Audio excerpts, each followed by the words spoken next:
This is Hugh Smith, and I'm speaking with Roland Laird, co-author of Still I Rise, a graphic history of African Americans, along with Taneshia Nash Laird. Roland, tell me a little bit about the illustrator of this fabulous book. Taneshia Nash, who's my wife, we worked with a gentleman in Atlanta named Laird Bay, who we've known forever. He was the first artist we ever worked with when we had our comic book company, Osro Comics, which we still have, but when we were really doing pioneering work in black comics in the 1990s. Tell me a little bit about why you founded MC Squared Comics, and tell us a little bit about the timeline involved with that. We started MC Squared in 1991, and I wanted to do a hip hop comic because I'm 48 now, 48 yesterday actually, but I've always been into hip hop because it sort of started when I was a teenager. Explain a little bit about the bridge between doing the comics purely for entertainment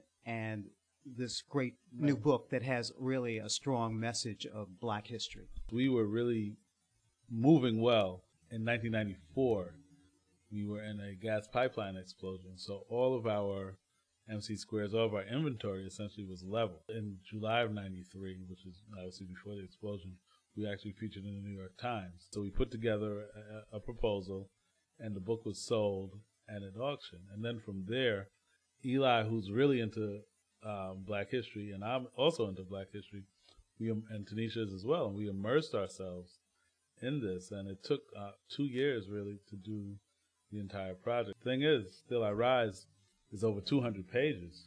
So, we went from doing, at most, a 36-page comic book to what is now a 240-page comic book. So the scale was a lot different, and Eli really deserves major credit because we were working with a publisher, W.W. Norton, and Norton, they were about the writing.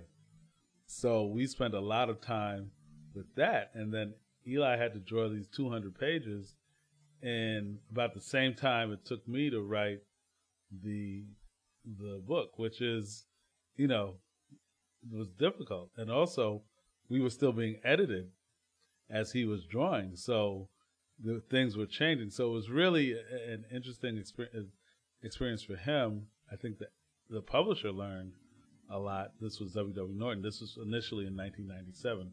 This is now a second version of Still I Rise. And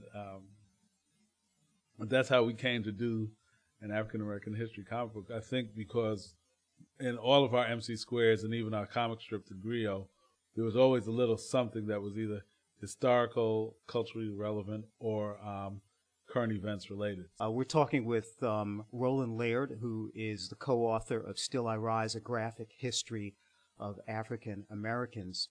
And it's a serious book. It's a serious book, and we tried to take you from when, at least it was documented, that the first Africans were brought over as indentured servants. We were approached in 2007 to add some pages, and at the time, I didn't realize that they were thinking about the Obama impact, or President Obama's impact.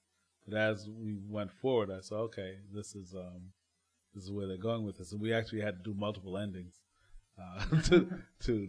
if he won a Democratic nomination or if he lost it, if he won the presidential election or if he lost it. So we actually had 4 different endings. Still I Rise is a Maya Angelou poem. How did you come about choosing her poem as part of the title?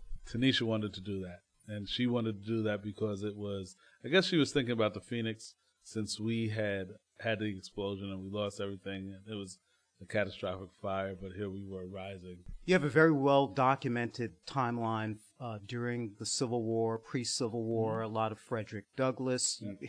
You go all the way through the March on Washington, the Million Man March. It's quite a well-detailed book. Yeah, what we tried to do, we tried to have some of the big parts of history, but also some of the things that people might not know about.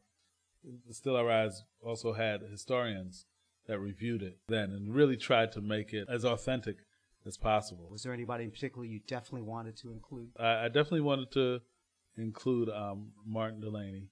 I wanted to include a gentleman named Henry Adams, and Elijah McKay. But I guess as a period, I wanted to include what was happening with the black towns in Oklahoma because a lot of people didn't know about that. Going back to it a second time, I wanted to put in, this is now during the Civil Rights Movement, I wanted to put in mention of Samuel Fuller and A.G. Gaston, who actually proposed, they were two of the richest black men in America during the Montgomery bus boycott, and I wanted to put them in there because they actually proposed to Dr. King that they could put together a group of people to buy the bus line. I mean, that's a little known fact of history, and it didn't materialize. But I wanted to do things like that. I wanted to show that we have the mainstream sort of abolitionist movement and post-abolitionist movement that was really pushing, and rightly so, integration into America's mainstream.